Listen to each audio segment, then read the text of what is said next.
here today to announce the largest acquisition program in the history of the Department of Defense. Roger, copy. The Joint Strike Fighter. And just for the record, pilot, yeah, you are my hero. In the skies over the Mojave Desert, a battle of X-planes has begun. That looks good. Over the next year, 2 different planes will take to the skies again and again on a relentless quest to be crowned the fighter of the future. Perhaps the last manned fighter the U.S. will ever build. Oh, it smooths out beautiful. This is fun. Great, it was super, yeah. Thank you very much. So awesome. Oh, it felt great. We're going to fly the out of this airplane and just kick every day. That's what it's all about. It's all part of a top-secret competition, locking 2 of America's aerospace giants in a furious engineering dogfight to the death.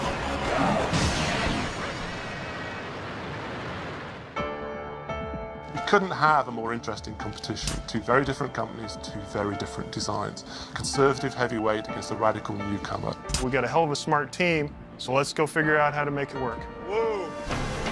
There's never really any time to relax. Would I like to be further ahead? Yes.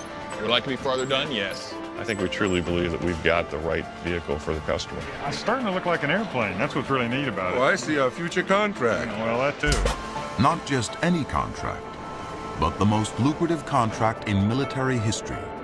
At least $200 billion. Steering is off. And the winner won't be just any fighter. It will need to land on a carrier, evade enemy radar, hover like a helicopter. But trying to build a fighter that can do all 3, it's a tremendous challenge. It's not a natural thing for a jet airplane to do. Come on, Simon. Experimental new designs come with their share of risks and failures. 402 left to the down. But now, the U.S. military desperately wants a winner, claiming that aging fighters and shrinking budgets threaten to undermine its command of the skies. Going to 76. Will a one-size-fits-all fighter, a joint strike fighter, work for the Air Force, the Navy, the Marines? Will it rescue them from the death spiral of defense costs? With unprecedented access from the Department of Defense, Nova's cameras take you into the U.S. military's most classified facilities.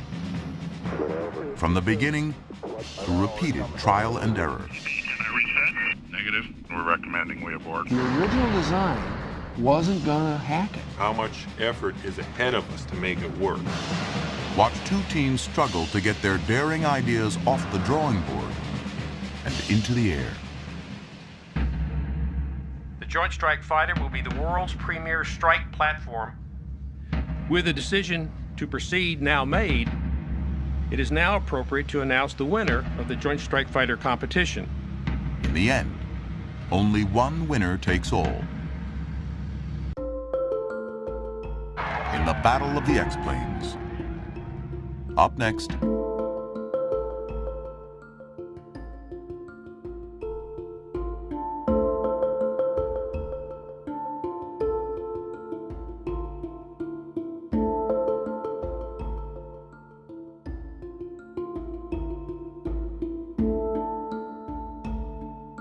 Inside this bag is the future of American fighter power.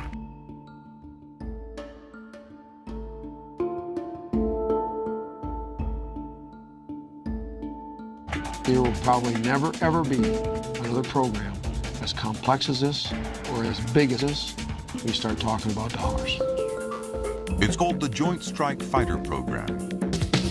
For 5 years, the JSF has held a competition between 2 titans of aerospace to see who will build the next generation fighter. It's a prize worth up to $200 billion. And the winner's name is in the bag. The winner of the JSF competition is going to dominate the fighter aircraft market, not only here in the United States, but worldwide. Fasten your seatbelt and put up your tray table. Nova and the Department of Defense have cleared you to enter places where cameras have never gone before.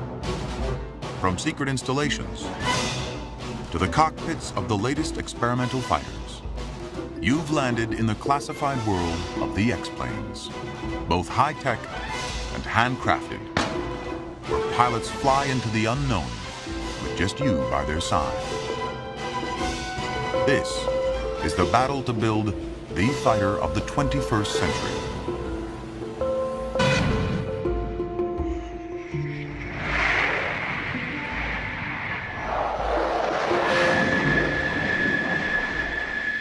In the first strike in the war on terror, fighters are the frontline warriors. Navy fighters joined squadrons from the Air Force and the Marines to attack Taliban and Al-Qaeda positions in Afghanistan.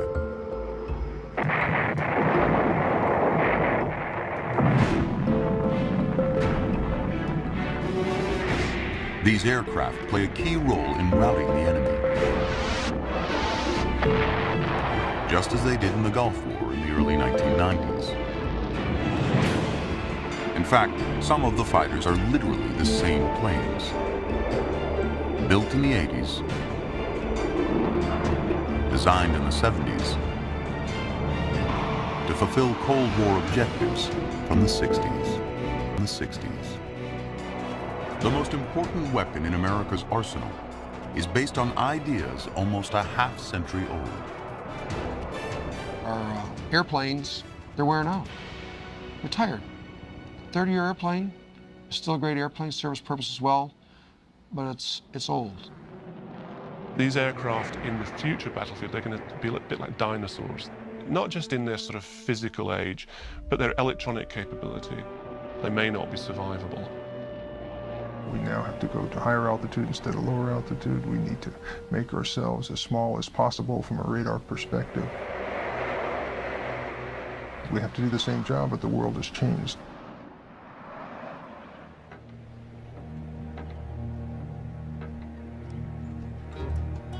Almost all of America's fighters will one day wind up here, at the Boneyard at Davis-Monthan Air Force Base in Arizona.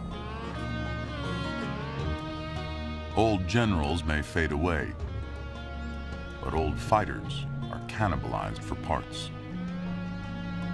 The Air Force still relies on thousands of these. The venerable F-16.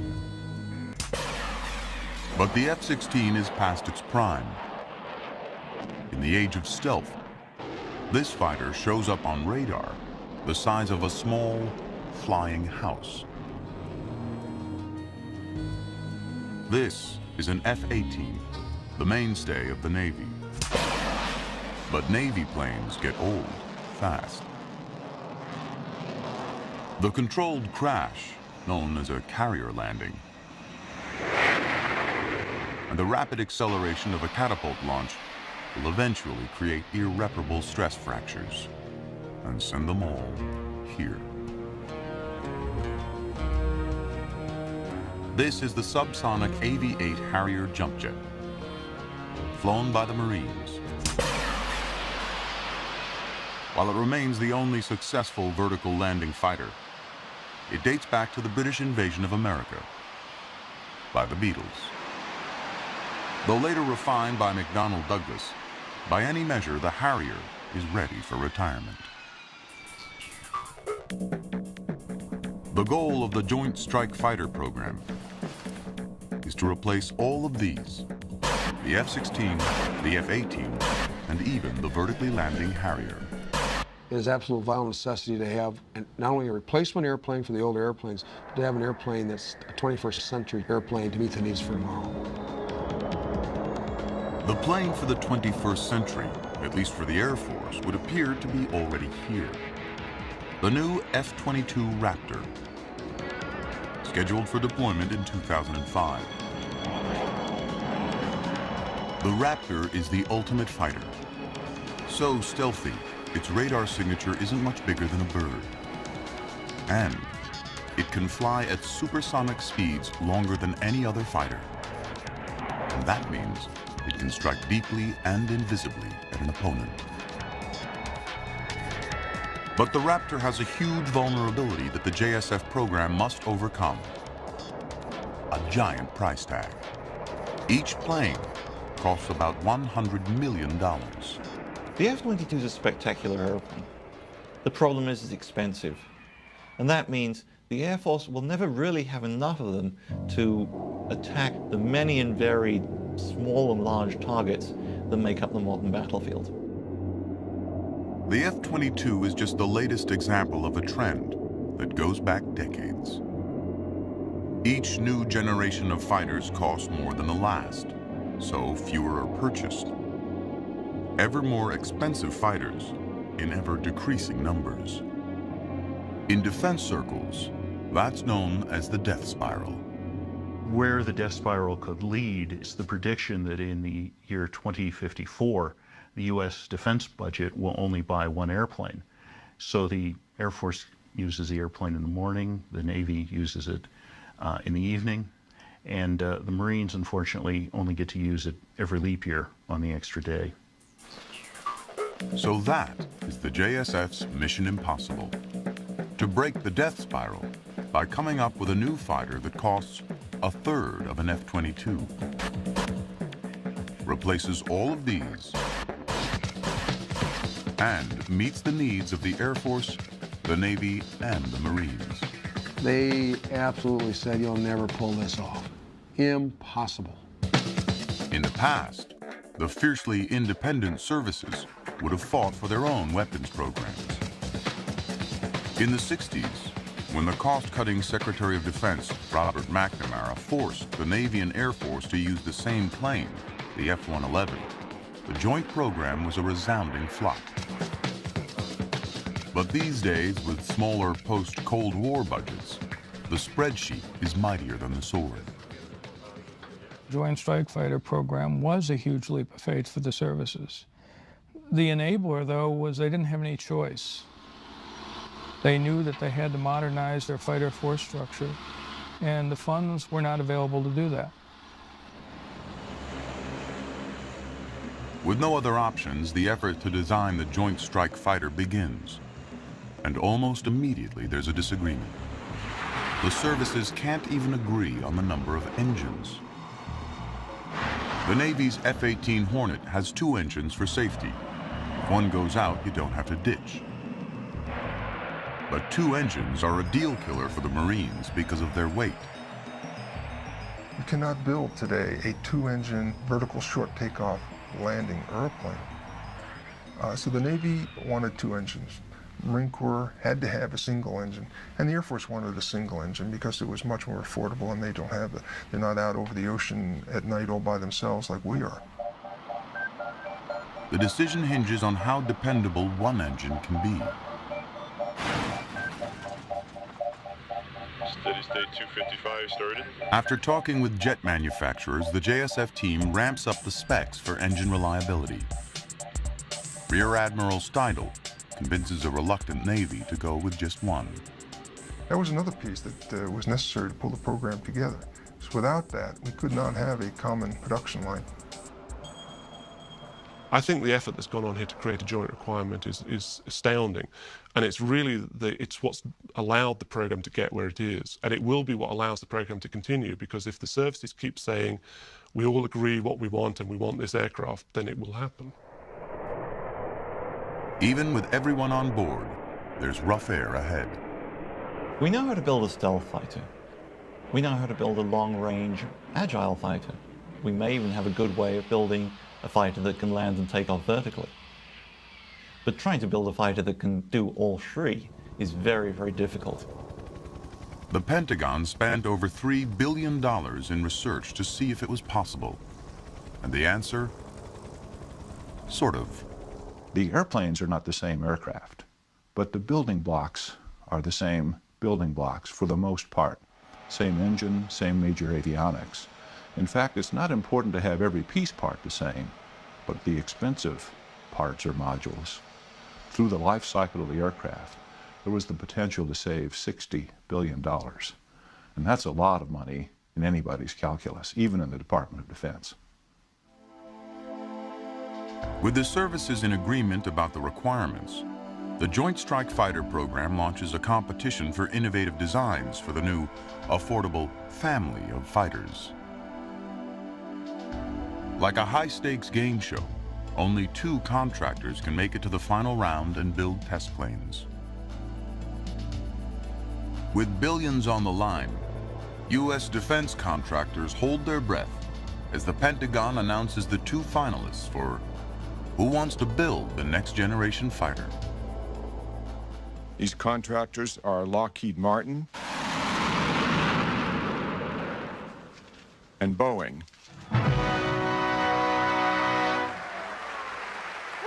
The announcement sends shockwaves through the aerospace industry, dealing a death blow to one of the most respected names in aviation. McDonnell Douglas, a company with a fighter legacy that seemed to guarantee a spot in the final round, doesn't make the cut. The impact for the company and its employees is devastating. Within 2 years, McDonnell Douglas is sold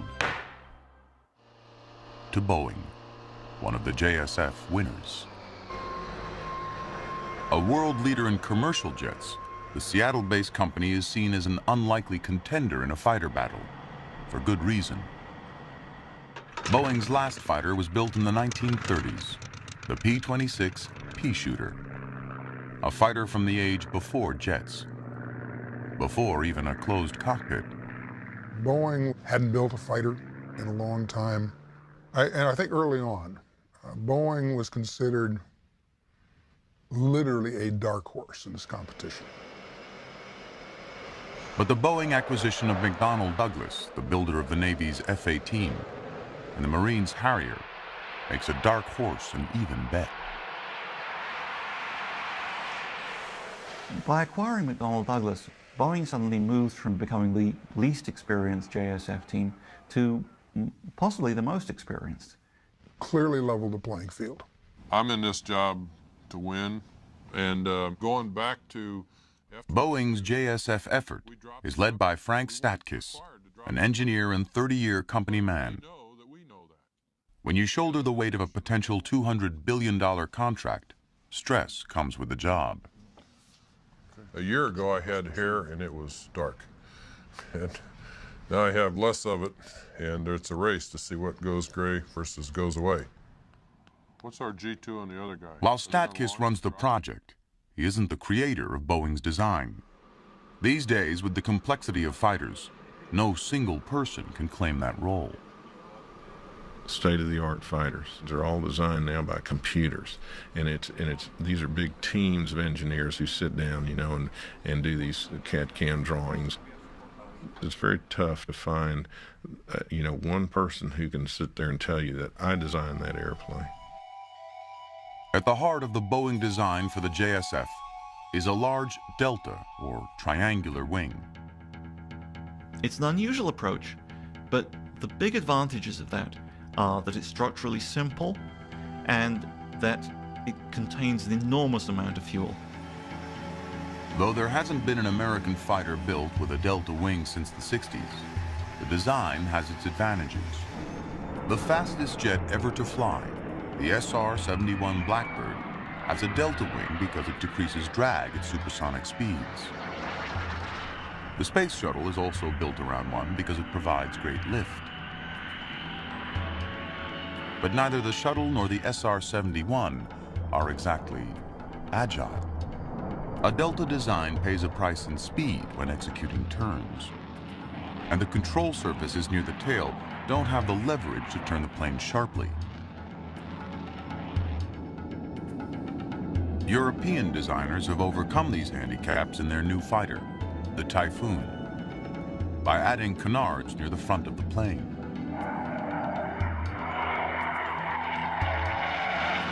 But in the U.S., Delta fighters have been out of favor for decades,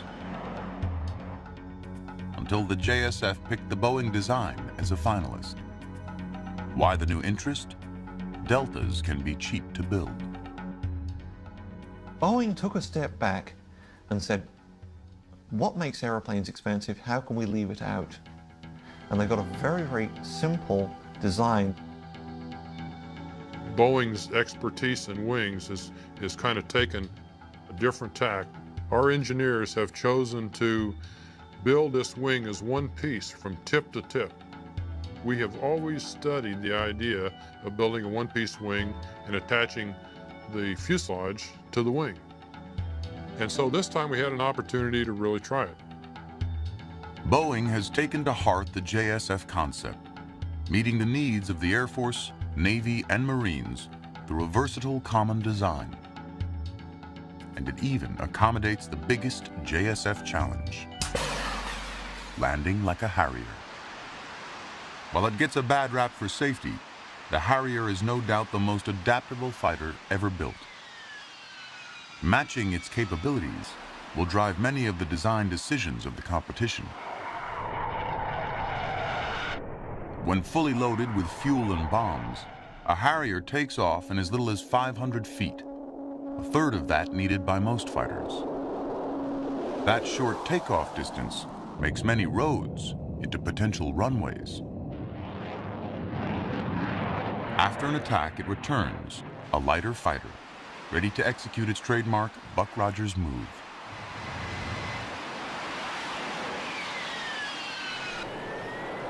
A Harrier hovers using rotating nozzles that direct engine exhaust downward.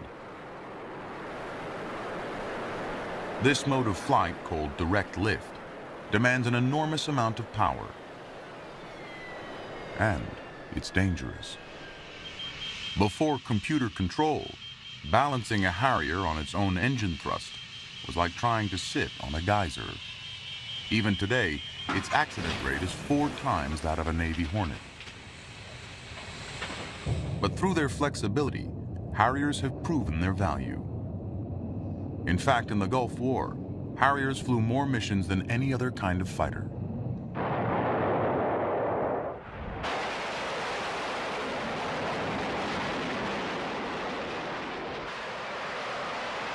For the British, the Harrier remains essential. British aircraft carriers are smaller than their American counterparts. The Harrier's short takeoff ability overcomes the problem and creates a portable fighter force. The Harrier has allowed the UK basically to be where it couldn't be. The Falklands was a classic example. I mean, without the Harrier, we could not have defended the Falklands. We couldn't have got any aircraft down there. But the ability to put a reasonably competent combat aircraft onto a deck and get it down there and then fight was just the difference between success and failure.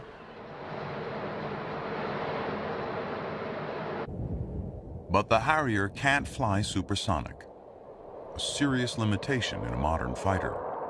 In terms of its turn performance, its range and endurance, its maximum speed, whichever metric you want to look at, it fares unfavourably with any modern aeroplane. We also have brothers in arms with the US Navy, so from the Americans... The British search for a replacement Harrier brings them to the JSF table. They become full partners. It's the first time a foreign government has been included in an American fighter development program. The addition of the British only heightens what many consider the central technical challenge of the JSF competition, landing the fighter vertically. Alternatives to the Harrier's direct lift system have been studied by both contractors, but Boeing has come to a surprising conclusion. Over the years, all contractors have looked at all of these various lift methods, and the least impact of the design always and has been direct lift. The Boeing lift system is basically the modern version of the Harrier. Taking the engine thrust and putting it through a pair of nozzles that direct it downwards. The advantage that Boeing has is that you basically strap on the lift module around the engine. So the changes are pretty minimal. The fewer the changes between the Marine fighter and the other versions, the better the bottom line. Boeing has made an ally of affordability. So I believe when we're all finished doing flight tests, we'll have proven that direct lift offers the absolute greatest affordability because of the greatest commonality. While direct lift is affordable, other parts of the plane must pay a price. For balance during hover, the engine must be in the middle. That leads to a gaping inlet to feed it air. To some, Boeing has designed a plane only its mother could love. It's a strange-looking aeroplane. It's short, it's squat, the engine's in the front, not the back. It has this huge air inlet in front that reminds me of a hippopotamus. This is a fighter competition, not a beauty pageant. But there is an adage in aerospace that if it looks right, it flies right. And appearance may be a deciding factor. Appearance aside, Boeing's proposal is a cunning entry for the JSF competition. Throwing over fighter tradition, the company delivers a radical but simple design that promises to be cheap to build. Boeing's ready to give its aerospace opponent a flight to the finish. When I daydream, I see it hovering, I see it taking off from airfields, I see it operating around the ship, and sometimes I even see it shooting down the Lockheed airplane.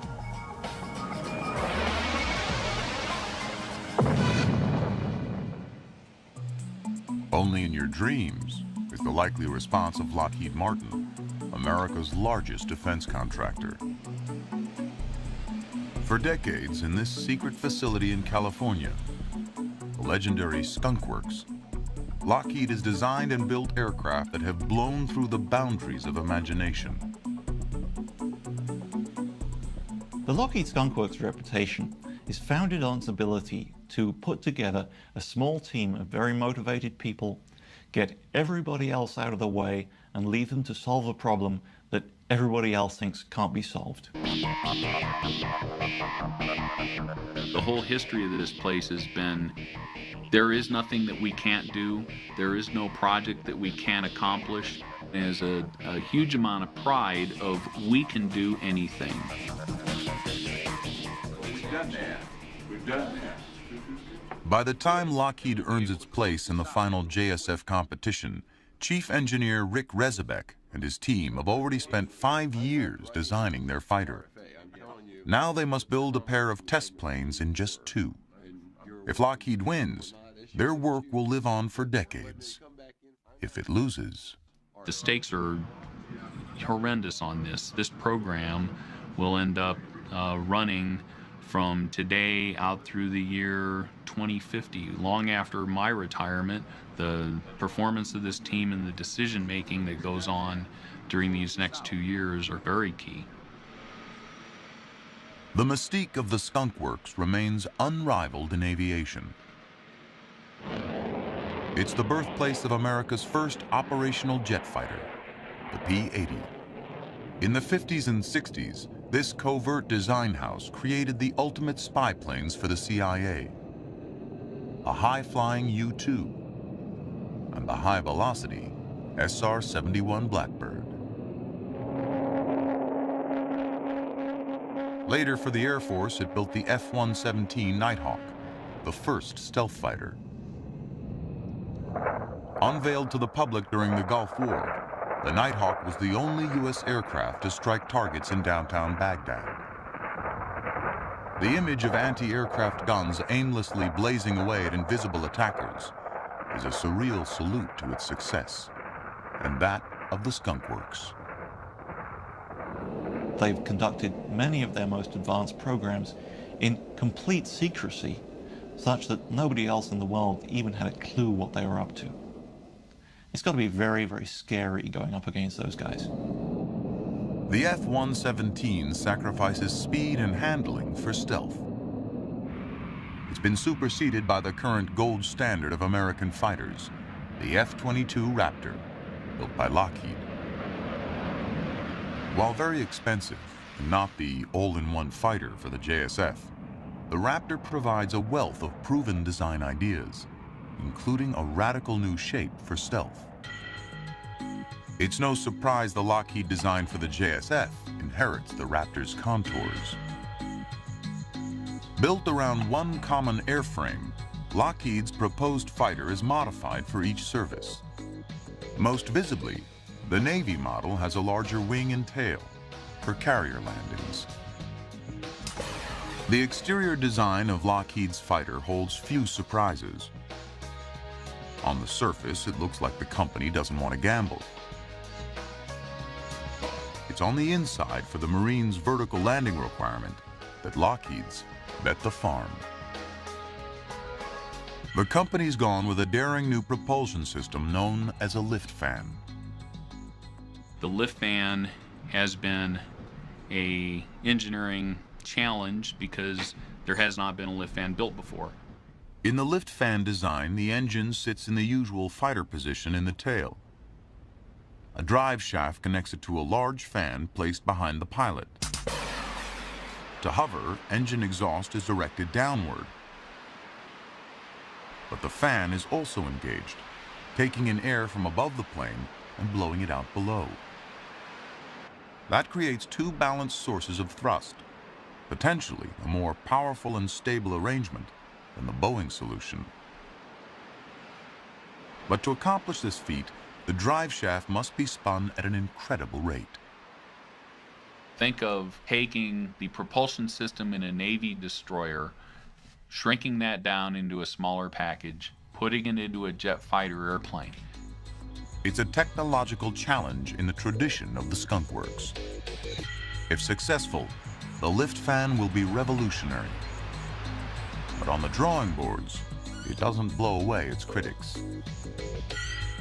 It's a very clever solution, but it's got gears and bearings and a lot of moving parts. And in an operational airplane, you've got to make sure they work 100% of the time. If you're a pilot hovering at 50 feet and one of those parts fails, it's going to spoil your day. Despite its complexity, the lift fan offers another benefit, invisible to the JSF sensors and test equipment, but plain to the naked eye: aesthetics. You can look at the Lockheed Martin airplane and say, that looks like what I would expect a modern, high-performance, high-capable jet fighter to look like. You look at the Boeing airplane and the general reaction is, I don't get it. Lockheed will build its test planes the same way it's built its successful prototypes of the past, as handcrafted machines, here in the Skunk Works.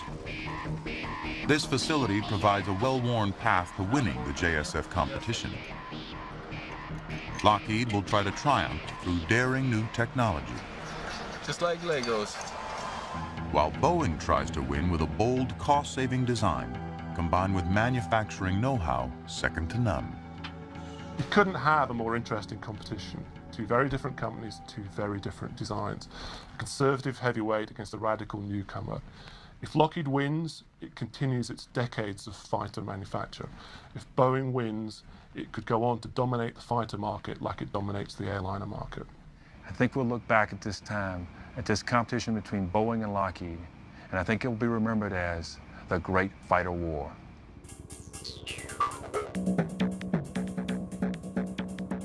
The next battle of the fighter war will feature close combat. Less than a mile away from the Skunk Works is Boeing's top-secret complex, the Phantom Works. In these two classified installations, the JSF competition is ready for takeoff. The schedule will be fierce by aerospace standards. In 24 months and on a budget of $1 billion, each company must build and fly not one, but two experimental planes. Adding to the tension, Boeing and Lockheed will remain in the dark about each other's progress. Nova is among the select few cleared to enter both facilities. Its footage locked away each night by security personnel.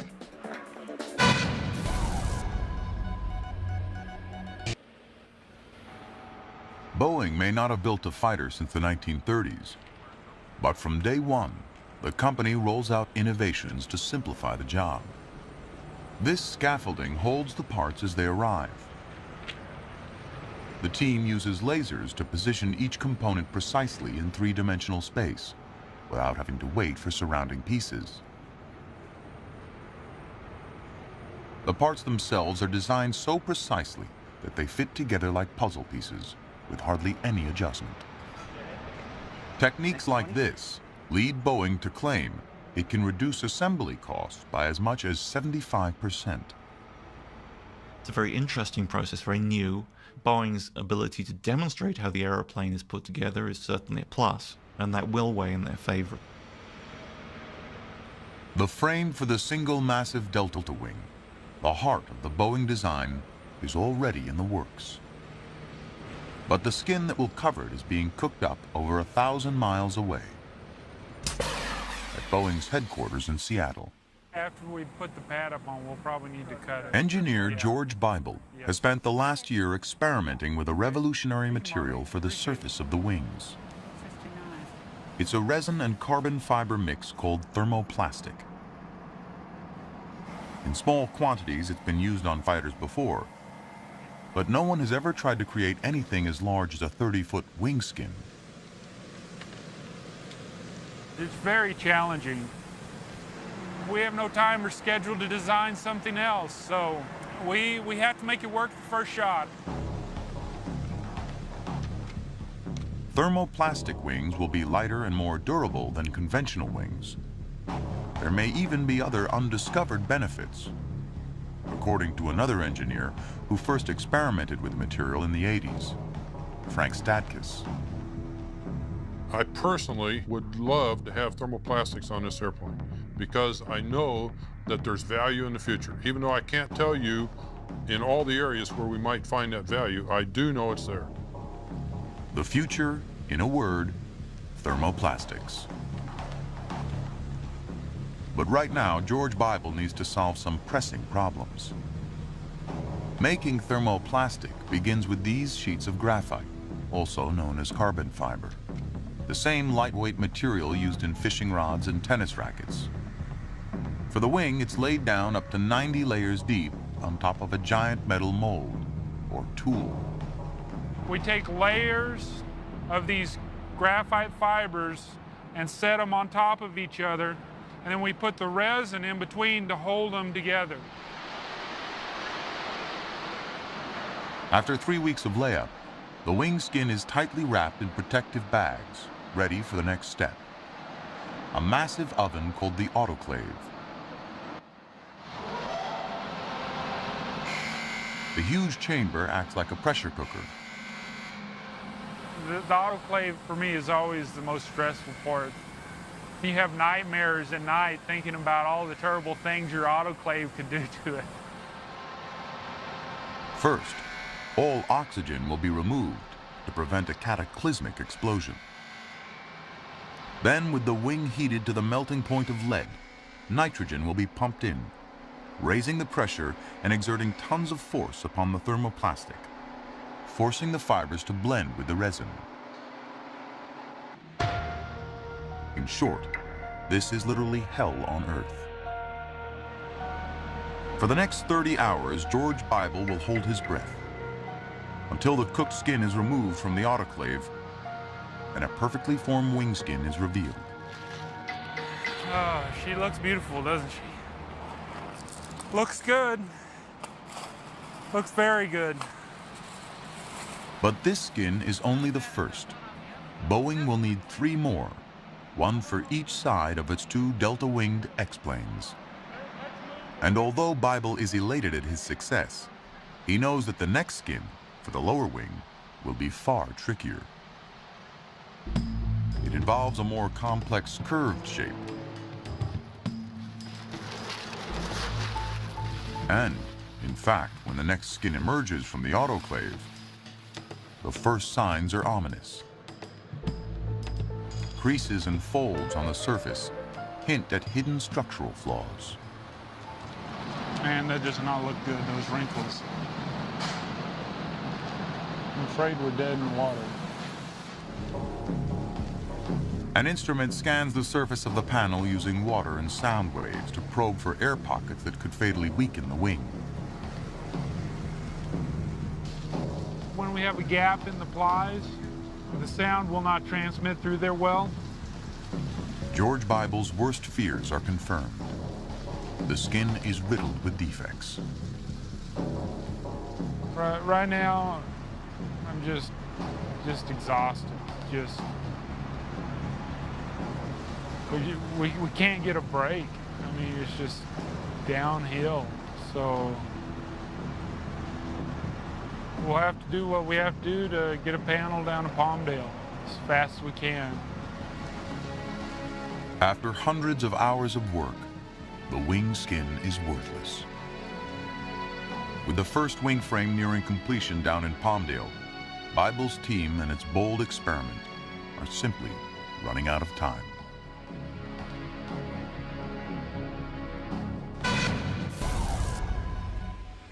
Lockheed is facing a crisis of its own.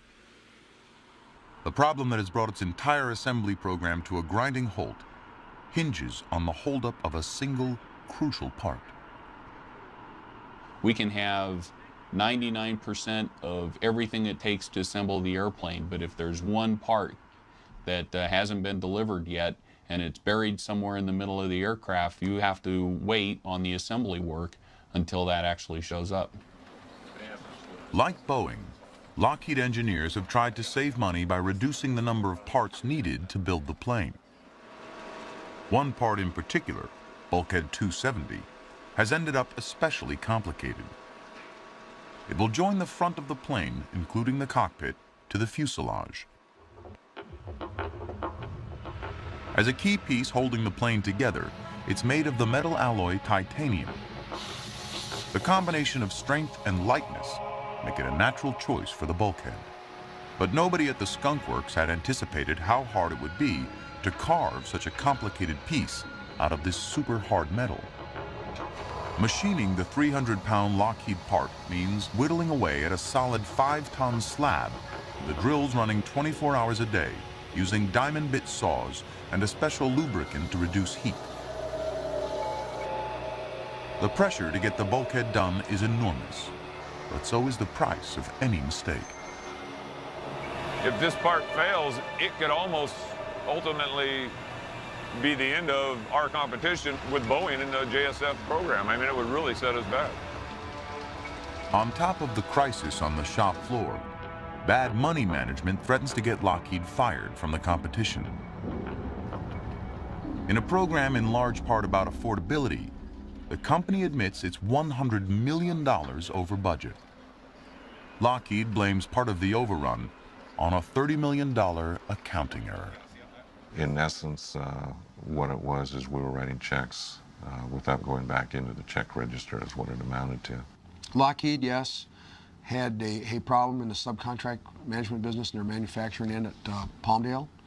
It wasn't discovered until late. Very unfortunate, very disappointing. And the lesson there is, take nothing for granted. It's a make or break point in the program. Under a powerful escape clause, the government can end the competition and award the fighter contract to Boeing. In the first real test of the military's commitment to fiscal limits, the JSF lets Lockheed off the hook. They're saved by the growing number of international customers now lining up to buy the Joint Strike Fighter. We got Canadians, we got Italians, we got Danes, we got Dutch, we got a little bit of everybody. It ensures that for tomorrow in coalition warfare, we got partners with the same capability to fight the same wars as we do.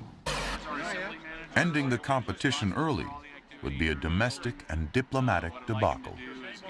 The government realizes that this program is so big and so influential on a national and in fact international level that their best bet is effectively to sweep this anomaly under the carpet. Let's forget about it and let's move on and let's work under the assumption that Lockheed has learned a lesson and they won't let this happen again. Although as disappointing as that was, the silver lining there is we're doing business a lot better and will continue for the future. In the end, Lockheed gets slapped on the wrist for bad budget controls and presses on with the program, nearly a year and a half behind schedule. We can't let 1 minute go by without paying attention to something out on the floor and getting it done. We can't be slackers anymore. But back at Boeing, it's hardly been smooth sailing. The latest results from computer simulations are pointing to an alarming conclusion. Boeing's entire delta wing design may be fundamentally flawed. The Navy has refined its requirements and wants a more maneuverable plane that can carry more weapons. Boeing's Delta Wing design is now seriously overweight. Months into building the test planes, Boeing's lead engineers conclude that the only way to lose the pounds is to abandon the Delta and come up with a new wing and tail design. We are at a point in the process here where we need to make a decision on the tail. I think we're really struggling with which way to go. An engineering team led by Dennis Muhlenberg must come up with a new tail design that will work on a reconfigured fighter. The conventional choice is called a four-poster for its 4 control surfaces. The tail design for all modern U.S. fighters, including Lockheed's Raptor and its proposed JSF fighter. But there is an experimental alternative, a novel 2-post tail with just 2 angled control surfaces. The Pelican tail is named after its inventor, an engineer inherited from McDonnell Douglas, Ralph Pelican. He argues its merits. Sure, I understand you're all nervous about this new concept. I think it can be done. Proponents of the Pelican tail argue that the design is less visible to enemy radar. In other words, it has a smaller stealth signature. For Boeing, this is an important plus, since Lockheed is the originator and acknowledged master of stealth technology. I think we can't afford to have any question at all over our signature and whether we're making a signature. I don't think that we really know enough about the Pelican tail. You know, we think we can make it work, but how much effort is ahead of us to make it work? Those supporting the traditional 4-post tail argue it's a known quantity. The word on the street is that the JSF program managers favor it for the same reason. There's a slight benefit from a strategy standpoint that we can negate a perceived Lockheed advantage by going to a 4-poster. On the other hand, we end up looking like the follower with 2 teams that have the same design. I vote for the Pelican tail. I think we've got to bite the bullet and go there. And I guess maybe I'm still a little more conservative than Fred, and I would stick with the 4-poster and try and get the signature to work with the airplane with a 4-poster. But your probability of getting hit... The room is deeply divided. I'm talking about if you have a failure. In the end, Muhlenberg must break the tie. Now, I've been a 4-poster fan up until about an hour ago. All right? I think we can beat the pants off Lockheed when it comes to working weight, handling qualities, aerodynamics. Whether it's real or not, they're perceived to have a signature advantage. So we need to do something to our configuration that will give us a signature advantage. I think the Pelican tail does that. All right? Feeling pressure to make a bold choice, Muhlenberg chooses the Pelican tail. About some things, so let's go figure out how to make it work. But just days later, after Frank Statkus and senior management review the choices, Boeing changes its mind. Concerned about weight and performance, it commits to the more conservative 4-post tail. Is signature versus weight. The 4-poster is a little safer way to go. So I was a little torn from a personal standpoint, but when we stood back and looked at the data, I think we made the right decision. Boeing radically changes the wing and tail design, which gives the proposed fighter a fresh new look. The new plane is projected to be 1,500 pounds lighter and more agile. But it's too late to incorporate the design changes into Boeing's 2 test planes, now 8 months into assembly. Instead, the company will submit the new configuration with its final proposal. By testing the new design in simulations and wind tunnels, and flight testing the old design, Boeing believes it can prove the soundness of its approach.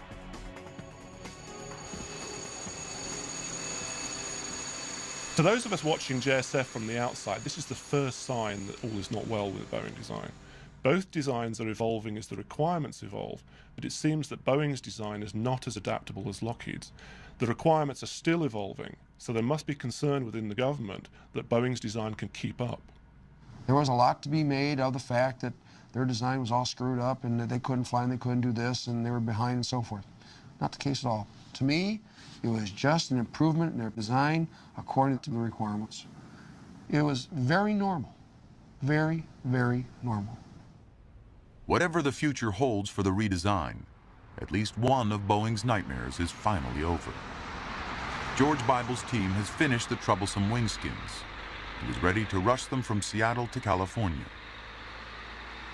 The last pair of panels is loaded onto a C-5 Galaxy, the largest cargo jet in the Air Force. Boy, I hope the wind doesn't tip her wing over. Bible scrapped the temperamental thermoplastic and cooked up the wing skins from a more conventional composite. Though heavier and less durable, the new wing coverings are finally on their way to Palmdale, still more or less on time and on budget. And that's just what happens when you're reaching in technology. Sometimes you're successful and sometimes you're not. Emotionally, it'll be over for me when I see that airplane disappear over the horizon heading south.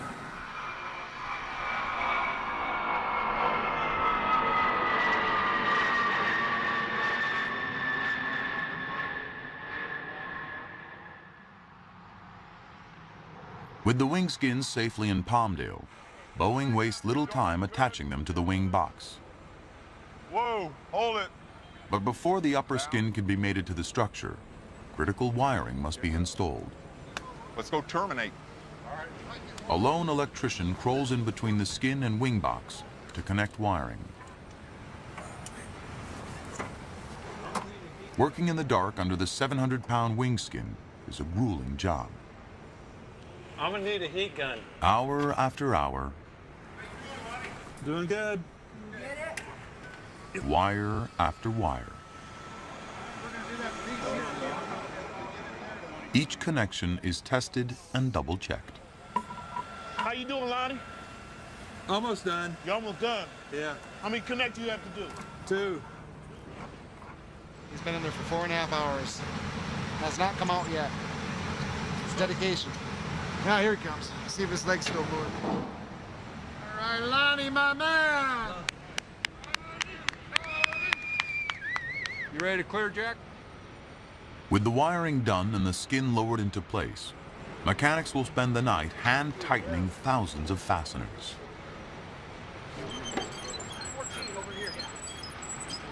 Before the wing can be mated to the aircraft, another major piece must first be attached to the fuselage. Like a giant gift, the entire front end of the airplane arrives in the Phantom Works hangar. Now the work begins. Can't believe my eyes. Oh, waited for all this time and finally got it. I can't wait to hook it up. The front end, which includes the cockpit with all its intricate electronics, was built in St. Louis at a former McDonnell Douglas plant, now part of Boeing. Bring her back another 3 inches. But will this front end, built 1,800 miles away, made up with the rest of the fuselage? The fit must be as precise as the width of a human hair. If we bring this down a little further, we'll get the fleshiness a little bit better. Yeah. Both up together. Bring her back just a little bit more. Bring her back about a 1/2 inch and we're there. Looking real good. That's good. That's good. In less than 2 hours, the installation is complete. And the Boeing X-plane has its distinct face. It's starting to look like an airplane. That's what's really neat about it. You guys no, I see our future contract. Well, that too. With the addition of the one-piece wing, an apparition appears at the Phantom Works. The recognizable outline of the first of the Boeing X-planes. The company is now weeks ahead of schedule, and morale couldn't be higher. It went great. Looks like an airplane now. Look at it. Lockheed, watch out.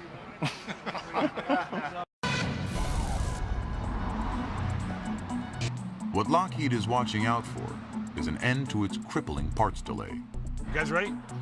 Mechanics finally installed Bulkhead 270, which took 5 long months to carve out of titanium. No, this way. Ed Buer nervously waits to see if it will fit. If it does, a plane will quickly take shape around it. If it doesn't, it's game over for Lockheed. Designed on the latest computers, cut with diamond-tipped bits, only to be installed with a sandbag. That is a beautiful piece of job. In the race to complete its X-planes, Lockheed still trails Boeing by months. But the manufacturing team plans to fly full throttle to the finish. Basically, this place is, populated by a bunch of airplane nuts, so it's a very high pace, and that pace is not going to slacken up at all. It's going to continue. To underscore its commanding lead over Lockheed, Boeing stages a public relations coup at the Phantom Works. In a surprise move, Boeing has assembled both of its test planes for the media event.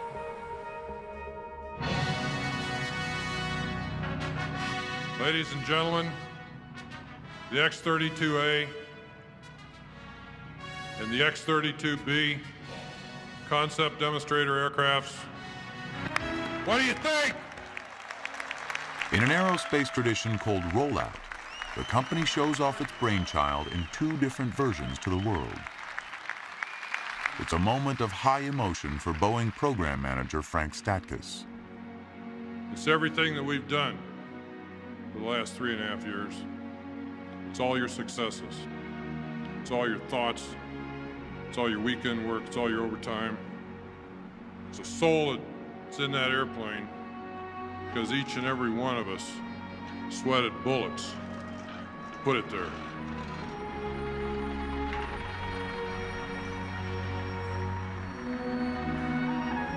Rollout is a milestone for the Boeing team. But as things stand now, Frank Statkus with wings would get in the air faster than the X-planes. They may have soul, but they don't yet have brains.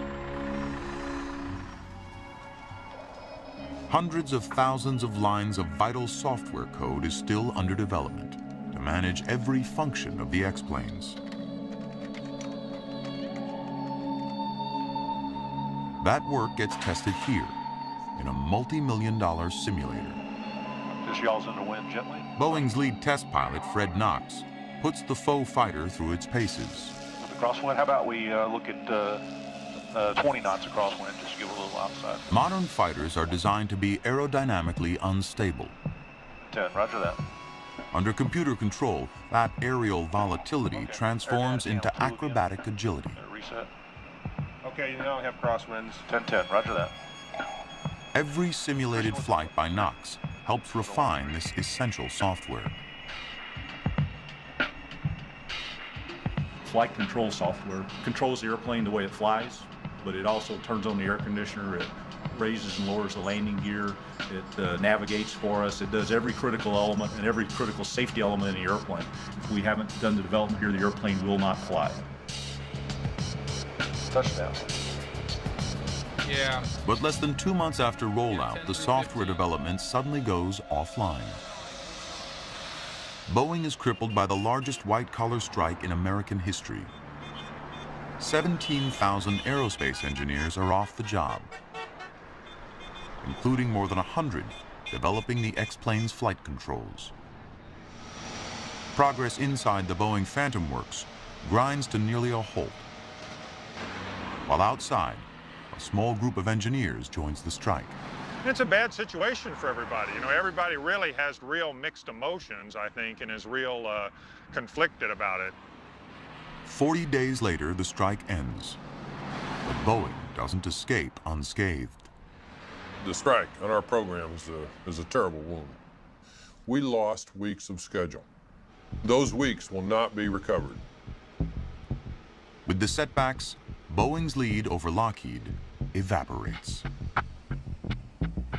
After years of jousting back and forth, these two combatants are galloping toward the tournament grounds, toward the arena where X-planes and test pilots meet their fate. It's time for this battle to take to the air.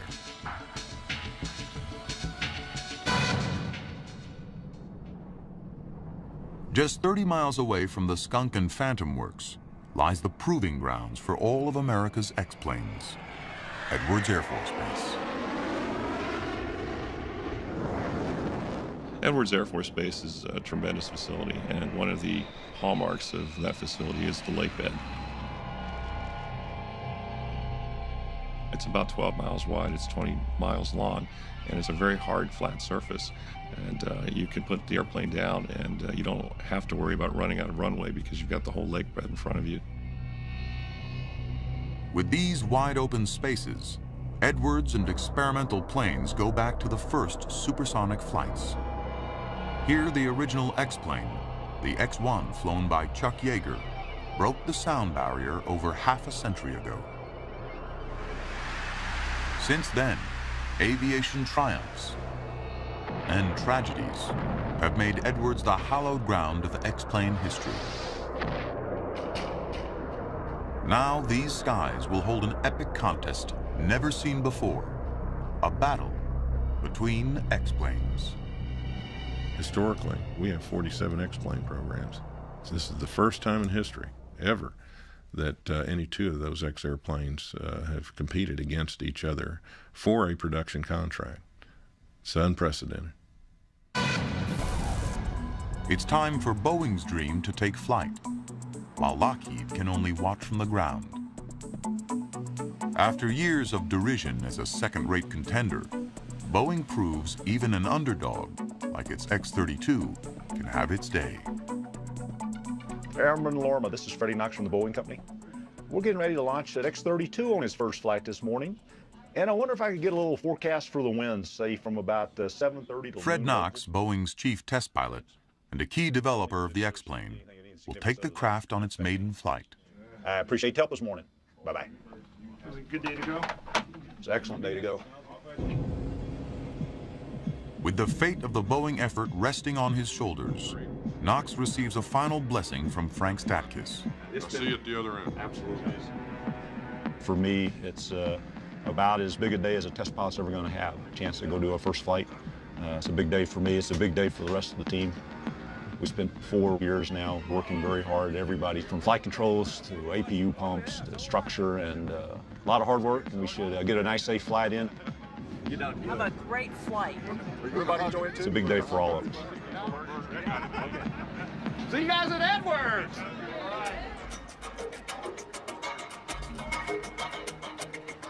Yeah, couldn't be a nicer day. I'm excited. I'm pumped. We're ready to go. Everybody's smiling. Look at that. You're looking sharp, sir. F8 forever, you bet. There's my team. If Fred Knox is nervous, he doesn't show it, even after finding some stray tools in the cockpit.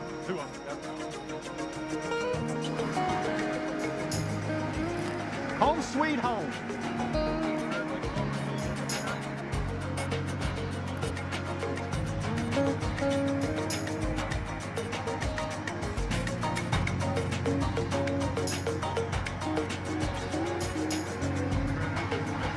It'll be fun. Thanks, sir. Knox is alone in the plane. He has plenty of company in the air. 2 chase planes flown by other test pilots will monitor his flight.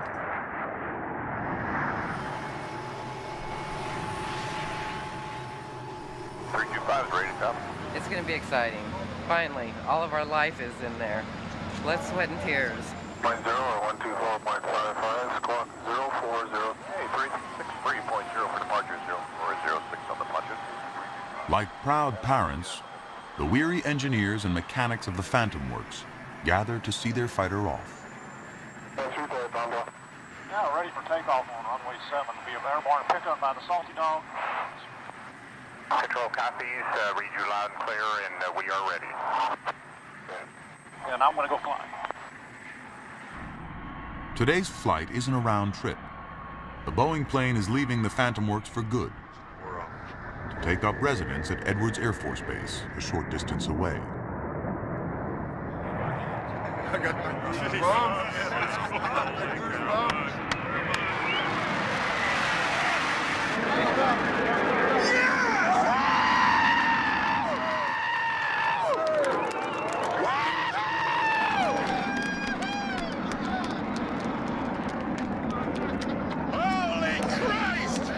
I was bawling like a baby. Yeah, I mean, it was excitement, you know, and then it was just kind of mainly a huge sense of relief. Easing the throttle back, it's climbing like a beach too. There is. Within minutes, the X-plane is in the airspace over Edwards, wheels down just in case. But 11 Alpha 160 looks good. I'm just going to give you a brief. Knox has flown this plane for hundreds of hours in a simulator. Now he gets to see if the real thing handles the same way. But 11 Alpha 160 looks good. Hey, I'm happy with the airplane. Then, Boeing test pilot Dennis O'Donoghue in his chase plane spots a problem. Truck Irish on the starboard side, you've got hydraulic fluid leaking from about the forward mid-fuselage. I'm just guessing this is the first flight stuff pouring out a little bit, but we'll watch. It doesn't appear to be dissipating. I'll keep an eye on it. Roger. With the source of the leak uncertain, Knox is told to cut short his long-awaited flight. Just going to give you abbreviated test points and we'll set up for a landing here. 2 numbers off, runway 25, wind 2504, altimeter 3002, cleared to the Hawthorne Airport, via Bondo Victor 518. Congratulations, Red. Well done. Well, hey, we got airborne.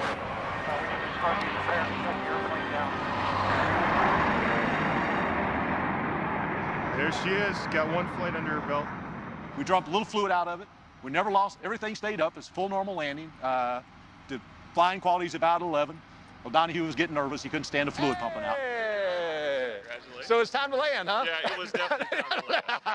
For the moment I saw it, it was time to land. The hydraulic leak turns out to be minor, a tiny glitch in an otherwise triumphant day.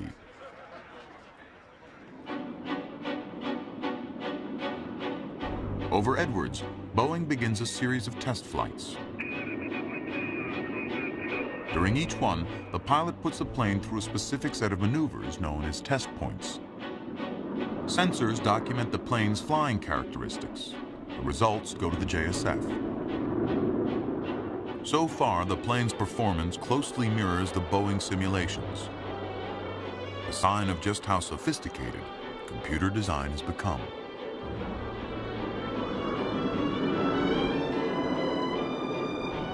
Every pilot has been astounded at how closely the airplane actually matches what we thought it would do, from air speeds and flying qualities and system performance. That's just been a really good surprise. While this version of the Boeing X-plane is intended for both the Air Force and Navy, it's the Navy requirements that will be the most demanding. Commander Phil Yates, call sign Rowdy, is the official Navy test pilot assigned to the Boeing effort. For him, it was an unexpected honor. I received a phone call. How would you like to be the first Navy pilot to fly the JSF? Well, after picking my chin up off the ground, I said, yeah, I think I'd like to do that. Carrier landings are a testament to the precision skill of Navy pilots, and Rowdy is one of the best. In preparation for testing the Boeing X-plane, he takes an F-18 Hornet out for a spin. Okay, good nozzles, good hydraulic pressure, good RPM. Here's a salute. Here we go. And we're off. Oh, that's out. Man.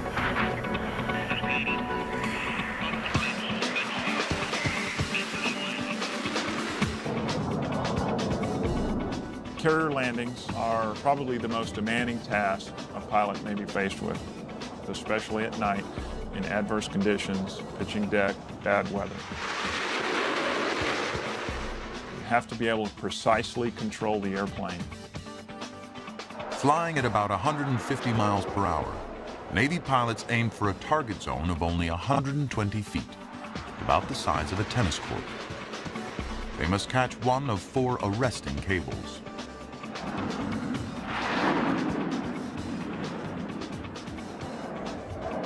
Pilots don't apply brakes. In fact, at contact with the flight deck, they gun the engine to full power, so that if the plane misses the cables, there's enough thrust to get airborne.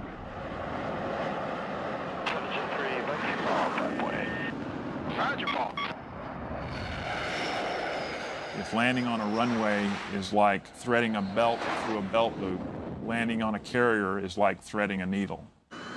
A test pilot's job is to jump into a plane in which he may have little experience and report on its pros and cons. When you start doing that in an airplane that's never been flown before, that it really is what gets a test pilot, I think, excited. What's exciting to a test pilot would be sheer terror to most people. Here at Edwards, Rowdy will put Boeing's X-plane through the precision maneuvers of a carrier landing. Good morning, sir. How you doing? We all recognize that these are unproven airplanes. But we as test pilots deal with that we're going to be able to handle any situation that the aircraft presents to us. If we don't feel that way, we wouldn't be flying.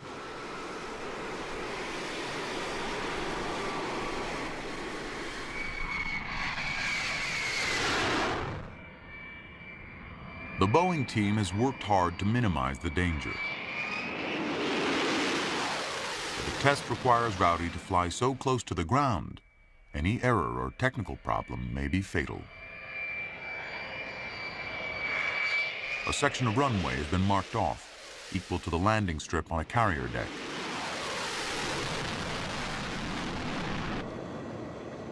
God, he goes. Roger that, Phantom 3. From a control room miles away, a team of Boeing engineers monitors the X-plane's every move. Roger that. Pilot learns what kind of corrections and control inputs he has to make, and then it's also the aircraft's ability to respond to those control inputs. It's that combination that ultimately determines how well the airplane is going to do at the ship.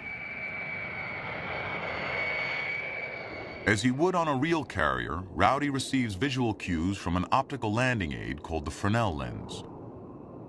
If he can line up an amber light called the meatball correctly, Rowdy knows he's approaching at a safe angle for a successful touchdown. He gets additional tips from a landing signal officer on the ground. On a real carrier, this officer would give a score to every landing. I don't want to hear what you say. Low starts in the middle.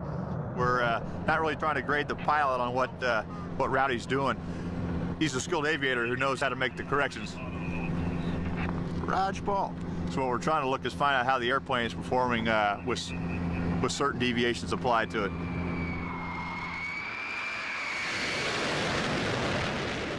With each attempt, the degree of difficulty goes up. To recreate real-world conditions, Rowdy begins an approach descending too fast or at too steep an angle, and then tries to correct for it.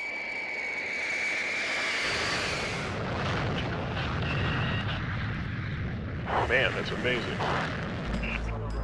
The X in X-plane means experimental, but occasionally it means unexpected. On one test flight, pilot Dennis O'Donoghue runs into trouble. We were just doing a routine test with the aircraft to see if we ever lost the engine, could we crank the engine back up and get it relit? Suddenly, a warning light comes on indicating the X-plane's landing brakes have failed. Flight control. Flight control. Talk to me. You want him to reset or slow? He can't reset. You gotta bring it home. Phantom 3 control. We need you to RTB. RTB, can I reset? Negative.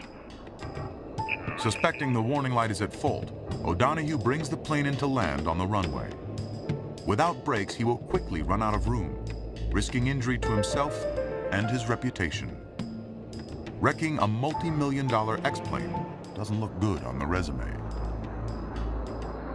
And touchdown, press the brake pedals, no response.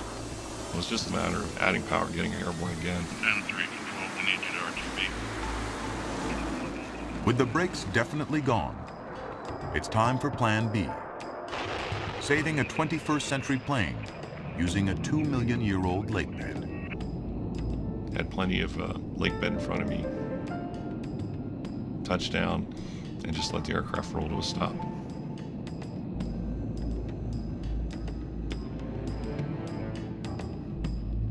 Had we not had the lake bed, that would have been a much more critical emergency. Much more critical. After a month of successful flights, Boeing's luck has run out. repairing the brakes reveals a major software problem. Still read 9, so you got the 3. Still read 9s. More 9s. The plane's grounded. All right, well. To make matters worse, Boeing no longer has the skies over Edwards to itself. That very day, Lockheed's X-plane is finally ready to leave its factory home and head into battle. Funky chicken here. The X-plane's first flight is in the hands of Chief Test Pilot Tom Morgenfeld. Ready to go. Having flown everything from the first stealth fighter to black aircraft that are still classified, Morgenfeld has unrivaled experience. Yet he is all too familiar with the dangers of flight test. In 1992, while piloting an Air Force prototype, a computer malfunction sends Morgenfeld's aircraft into a violent oscillation.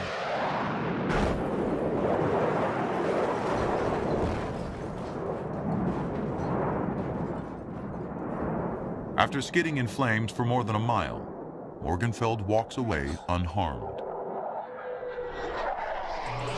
Now, nearly a decade later, the legendary test pilot is about to climb into another untested fighter. No turning back now. I think I've committed myself, huh? The first time you fly an airplane, it's a tremendous thrill. Your heart's pumping and the adrenaline's flowing, believe me. In a Lockheed tradition, Morgenfeld carries with him the wallets and car keys of Assembly Manager Ed Buer and the rest of the senior X-plane team.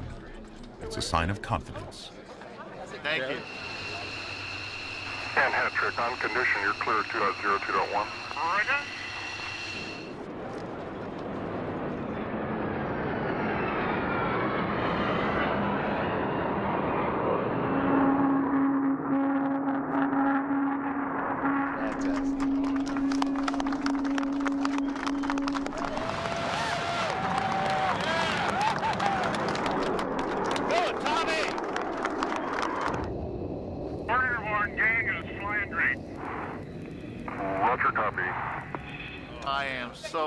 So filled with emotion right now.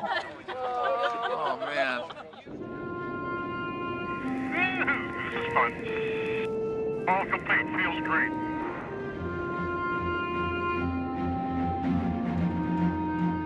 Roger, you're coming on my count. 3, 2, 1, now. The doors are open. Roger, copy that hat trick. After 22 minutes, the first flight is over. Lockheed's X-plane touches down at its new home. Welcome to Edwards, and you're clear for the shutdown. Roger that.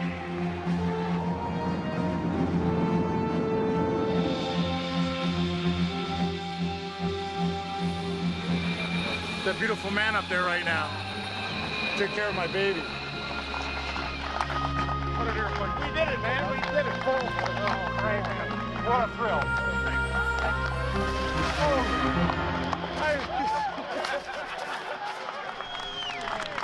Sorry. I had to hold you. Set me I up. had to hold you. Good job, man. Good job, man. What an airplane. What an airplane. Hey, Andy. Yes, yes. What an airplane. Oh, yeah. I want to get you wet. Magnificent. It was great. It was super. Yeah. Thank you very much. So awesome. Oh, it felt great. It felt super. Yeah.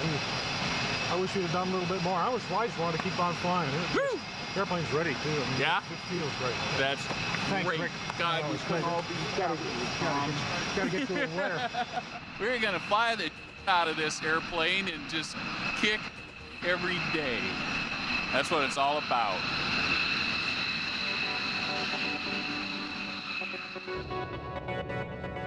True to Rezebek's word, the Lockheed X-plane is back in the sky the very next day. A carefully orchestrated series of maneuvers slowly reveals this jet's true capabilities. Baby steps is a very good way to put it. Very small, analytical, incremental steps. We don't want to go out and push the airplane or the pilot or the testing beyond their capabilities. Lieutenant Colonel Paul Smith, call sign TP, is the JSF's chief test pilot brought in from the Air Force and assigned to the Lockheed effort. Like all the pilots, he spent hours in the simulator, but it didn't quite prepare him for the feel of the real thing. Probably the most incredible experience I felt was the enormous power behind me with the engine. I've never had this happen to me, but it's probably synonymous with being shot out of a fire hose. Just a very steady, incredible amount of acceleration right through your back, and the feeling like this was a stallion that was ready to go anywhere, any place I wanted it to, and if I just let it go, it would go there. The Lockheed plane is like a stallion in another way as well. Like all fighters, when it comes to fuel, it eats like a horse. While not a JSF requirement, Lockheed wants to tank up its plane through aerial refueling. And to make up for lost time, Lockheed's ambitious test schedule depends on it. There was a lot of pressure to get the aerial fueling certification done so we could start tanking. The amount of time we could spend in the air before that was about 30 minutes, realistically, and that was just not enough time to get everything done that we need to get done.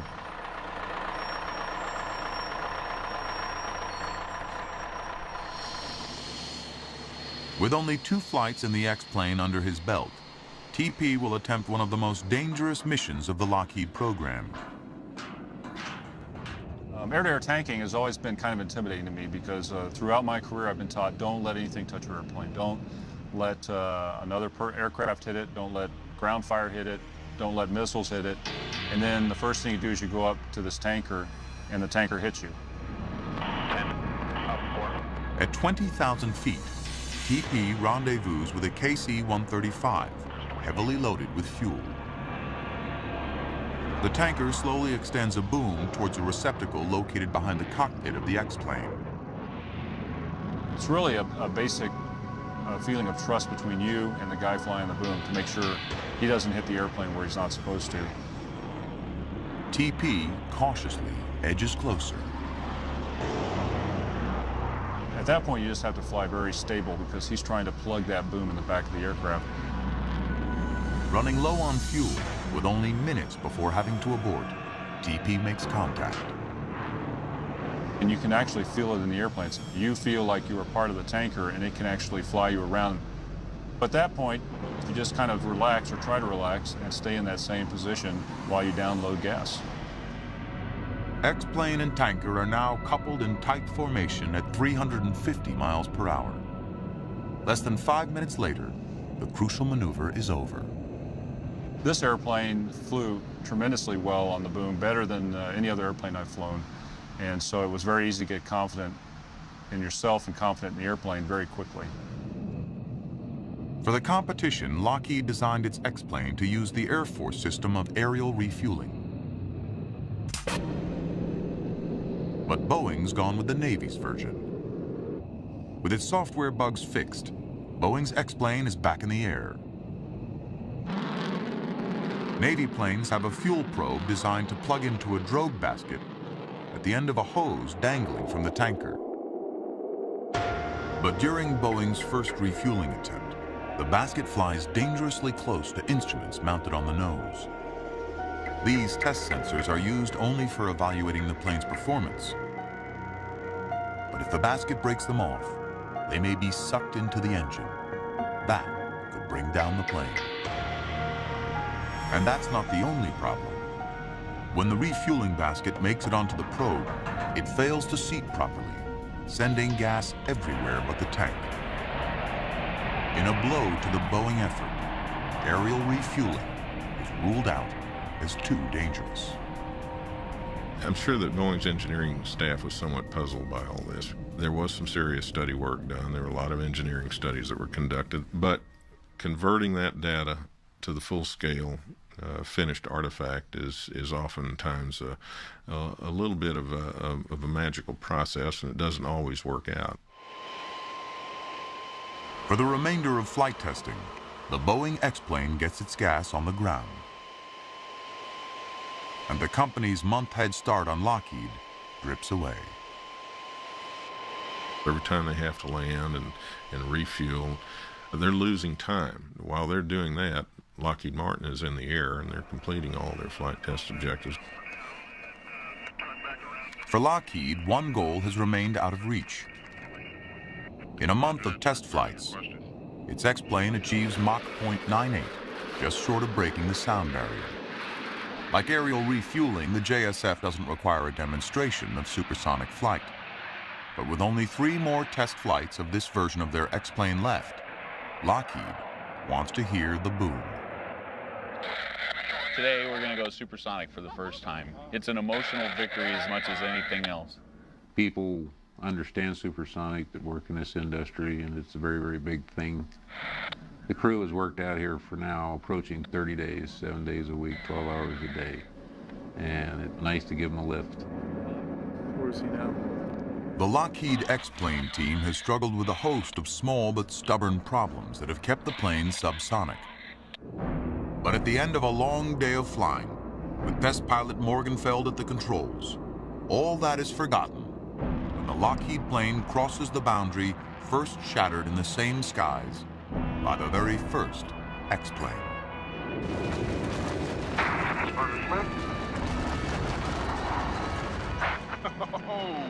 Lighting the afterburner provides the extra push needed to go supersonic. That was Tommy.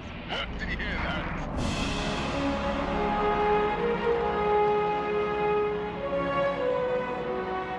It means a very successful end to a hugely successful first month of flying X-35s. Lockheed arrived late to flight test, but made up for it with a record-setting performance for an X-plane. 27 flights in 30 days.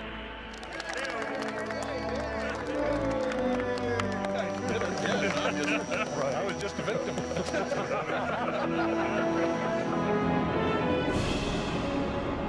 A month later, Boeing's X-plane goes supersonic as well. The aircraft's grace in the air and strong test results have quieted the critics of its less than sleek shape. Driven by the competition, each company has taken its X-plane to new levels of performance, only to see its adversary do the same. You had 2 aircraft prototypes, and yet they were flying several times a day. And this is unheard of for X-planes. And it's a testament to both designs and both design teams that they were able to do this. Both teams set out to demonstrate a certain number of test points. They both seem to have done it. Both aircraft flew. They were pretty reliable. I don't think there's anything that's come out of this stage of the program that would say that one or the other is going to win. A Boeing airplane is much more of a competitor than anybody, in particular Lockheed, really expected. I don't see any distinct advantage to either airplane. At this stage of the game, I'd have to tell you that it is neck and neck.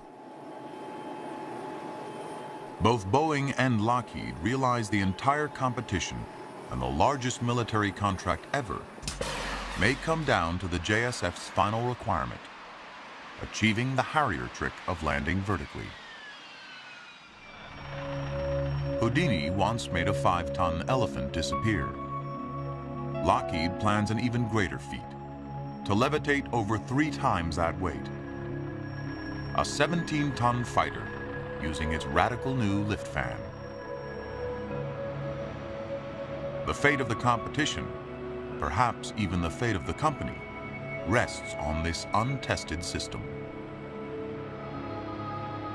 All of their eggs are in this one basket. If they do lose, effectively Lockheed Martin is a fighter production entity in the United States. That will come to an end. They have nothing else to keep their front doors open. Lockheed engineers install their lift fan system into the X-plane, hopefully transforming it into that hybrid of the skies, a vertically landing jet. While it remains unproven, the concept behind their unique lift fan system exudes engineering elegance. 2 columns of air instead of 1 in the Harrier balance the plane's descent. One column is the engine exhaust directed downward. The other column is created by a lift fan connected to the engine by a drive shaft. The fan takes in air from above and blasts it out below. It's an ingenious system, but in practice, it requires a symphony of moving parts. Lockheed has chosen a very complex solution. If something goes mechanically, catastrophically wrong during the hover, you have very, very little time to get out.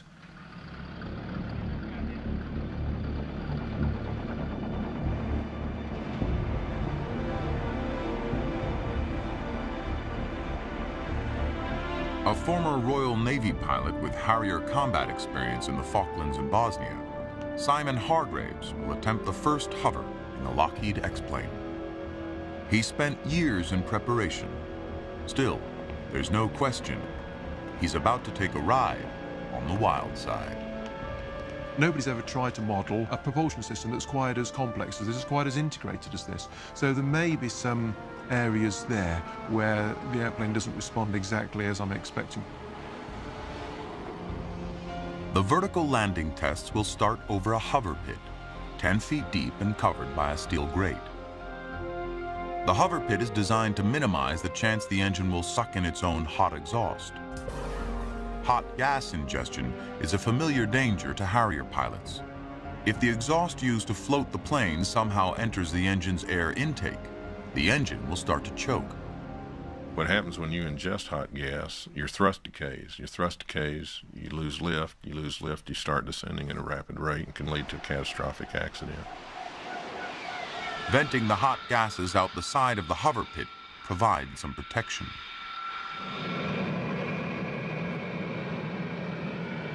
This will go well.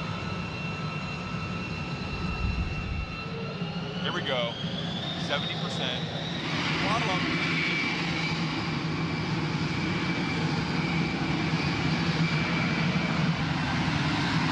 Nose up. Come on, Simon. Come on, baby.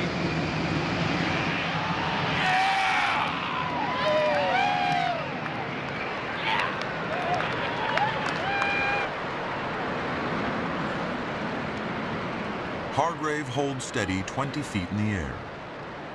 At 35,000 pounds, it's the heaviest fighter ever to hover. Wow. The lift fan performs without incident and produces 1,500 pounds more thrust than predicted.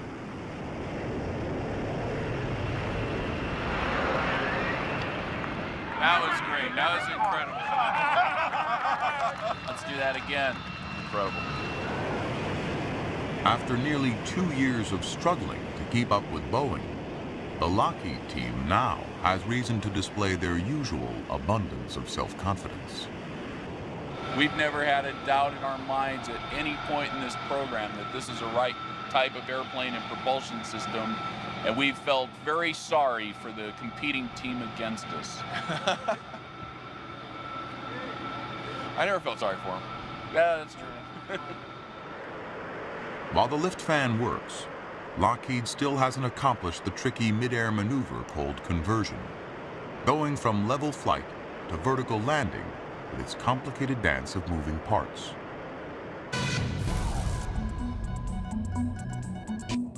The same morning Lockheed lifts off, Boeing plans a dramatic demonstration of its own vertical lift system. The company's second X-plane has been flown across the country. The new proximity to Washington decision-makers and lobbyists doesn't hurt. But the real advantage is invisible. The air at sea level has greater density than at the high-altitude location of Edwards Air Force Base. Thicker air means better engine performance. VMS, talk to me. I gotta do it fast. In this test of its direct lift system, Boeing hopes to outdo Lockheed. Test pilot Dennis O'Donoghue will start in level flight, slow the plane down to nothing and hover. His slow speed will make the wings useless, and a failure of the lift system will mean the plane falls from the sky. To give O'Donoghue a chance to eject, Boeing has conducted its early tests at higher altitudes, gradually working lower and slower. Now, after 43 flights, Boeing is ready to go all the way to attempt zero airspeed. I've got butterflies. O'Donoghue's family is among the spectators of today's historic event. The boys are really excited too. I think Dennis slept because he knew he needed to. The boys slept. I didn't sleep a wink. Look at Daddy's airplane. Dad! Yes! 200 feet above the runway, O'Donoghue slowly decelerates to zero airspeed and hovers. A 28,000-pound airplane hangs frozen in the sky.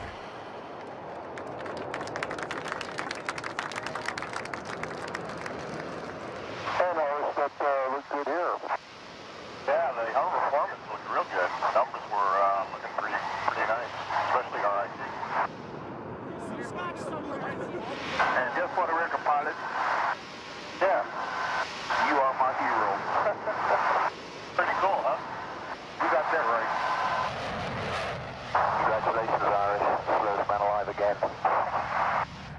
I didn't think he was ever going to get off the Oh my God, what a day. I'm sitting there yelling and clapping and crying, driving up, seeing him just right there.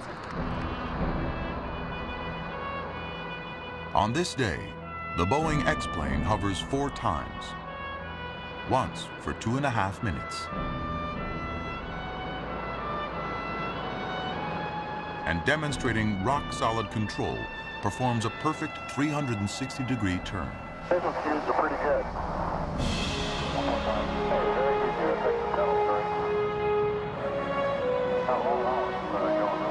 Really well.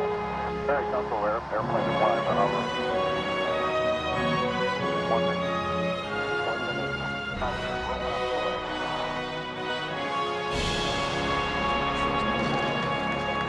minute. It was just wonderful. Brendan said it was better than Star Wars, and for him, that's a lot.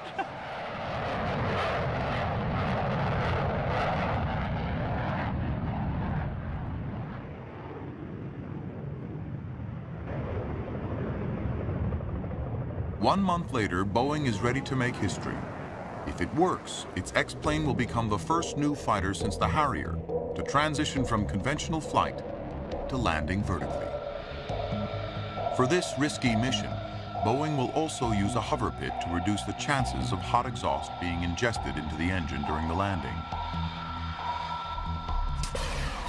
To increase the margin of safety, Boeing engineers have removed some exterior parts to lighten the X-plane's weight. Some critics will cry foul, but Boeing will respond that its new design, which it didn't have time to build but will submit to the JSF as its final proposal, is 1,500 pounds lighter.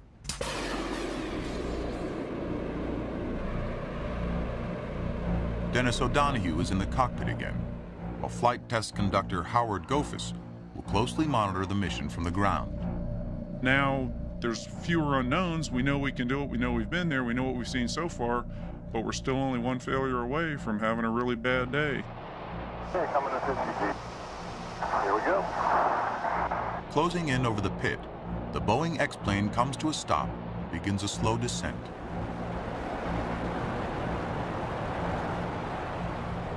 If disaster strikes, O'Donoghue is now too low to eject.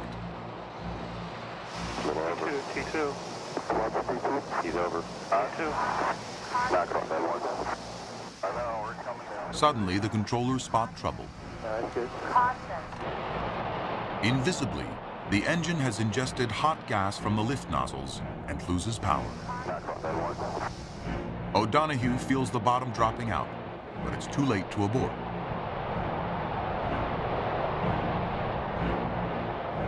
I know, we're coming down. 20 feet and only seconds from the ground, the gas dissipates, and the engine gains enough thrust to touch down safely. Excellent landing. He's down on the ground, and we realize it, and so there's you're in the quandary for that split second. Okay, we just did our first VL. What happened? Over by the runway, no one is aware of the close call. Reviewing the data, the test team believes a choice made to increase safety, the hover pit, may be causing the problem. There's almost no crosswind to clear the pit of exhaust. Hot gas may be collecting and bouncing upward into the air. They decide to attempt a second vertical landing, but on a solid surface. We decided we were going to go for the vertical landing on the pad. So we set up all the numbers, set it all up, and know that, hey, the same thing could happen there. Looking good so far, TCN1.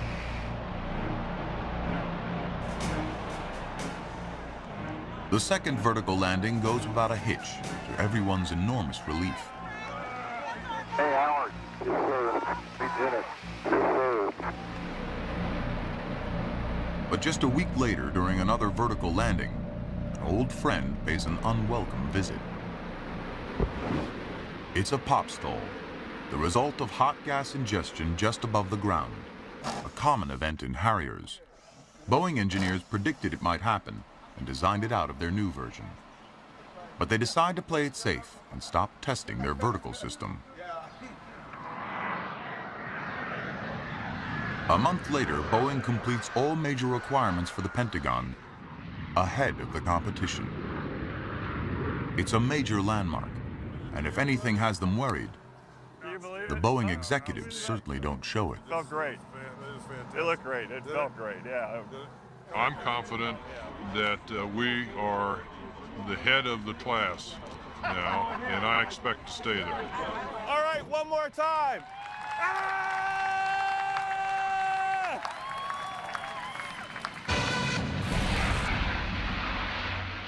The Lockheed plane now needs to prove it's ready for prime time by performing the critical transition from conventional flight to hover to landing vertically.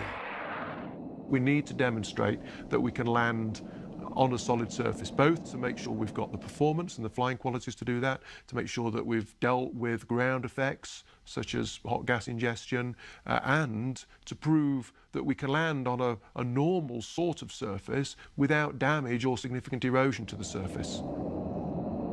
Okay, converting in 3, 2, 1, now. At 1,000 feet, Simon Hargraves engages the lift fan and slows down. With air from the front and exhaust from the rear nozzle in balance, the Lockheed X-plane floats on nearly 40,000 pounds of thrust.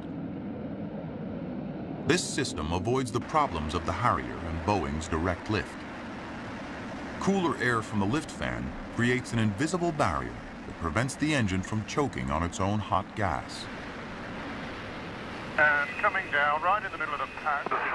Oh, the stop isn't quite right. Let's keep it going down. After 2 minutes of hovering, Hargraves eases off the throttle and gently guides the X-plane down. That's beautiful. No problems at all. Well done, Simon. Oh, yeah. Good job. Simon, honor. Yeah. Great. Easy. Great, Simon, it looked like you've been doing that for 20 years. It felt like it, yeah. It's been a long time coming, and about the only thing I can say is yes!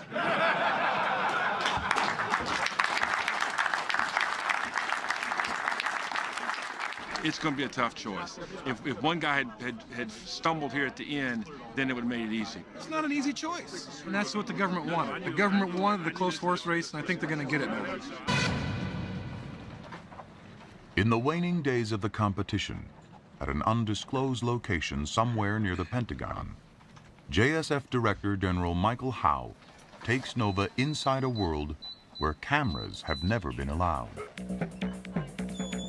Behind a wall of security, the secret proposals of Boeing and Lockheed are being evaluated by the government team that will help determine the winner of the Joint Strike Fighter program.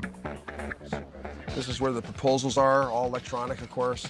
This is where we've got 200 people off and on coming in to look at the proposals one at a time, gauging them against the operational requirements document. Digging through mountains of data, experts evaluate performance, cost, management, and risk. Some of them are doing aerodynamic performance, figuring out how fast will it go, what is the range, how will it turn, what kind of G's can it sustain. Others are evaluating software and architecture.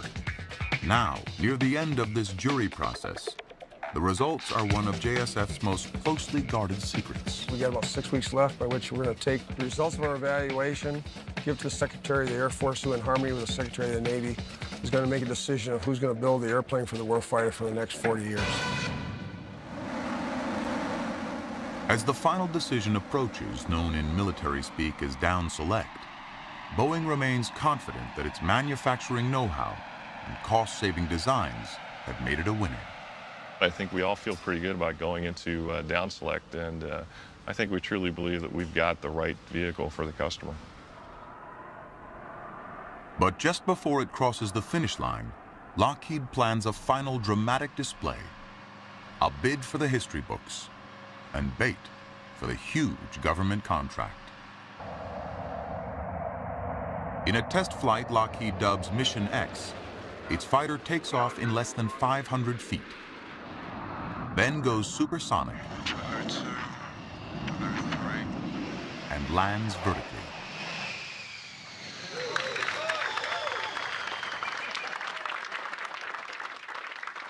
Since the Harrier is subsonic, the maneuver is a milestone in aviation history and a direct hit on Boeing's need to strip off parts for vertical landing and reinstall them for supersonic flight. But the Lockheed team pushes its luck too far.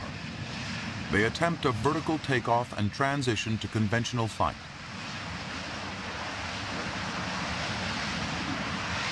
When the plane bobbles in the wind on liftoff, the mission is aborted. But the failure does nothing to dampen Lockheed's legendary mix of technical ingenuity and engineering arrogance. This company believes it has won the right to build the first fighter of the 21st century. We did our part of the bargain. Now the rest of it's up to the government.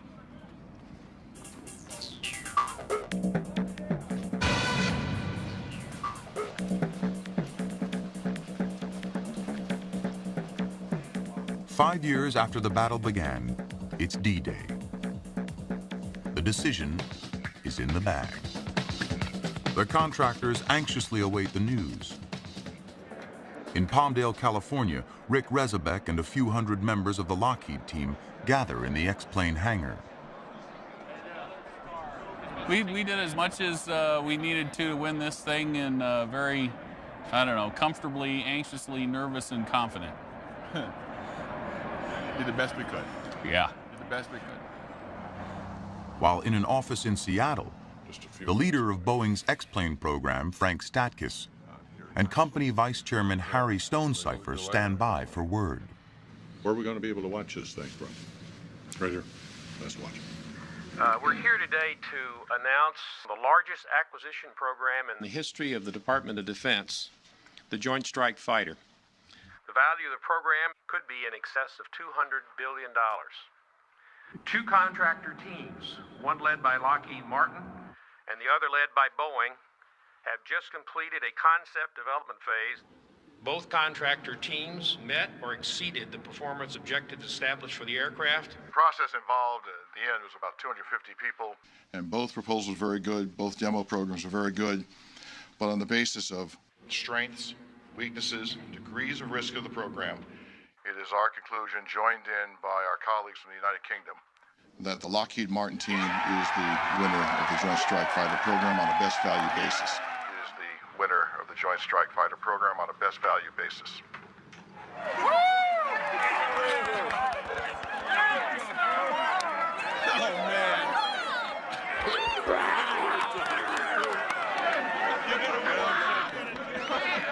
Frank, tell your team they did an unbelievably good job. I could not have asked for more. In a call from Washington, Boeing CEO Phil Condit consoles his team. Is it a winner take all, Phil? Well, at this point, the answer is yes. That this decision they've held to the winner take all.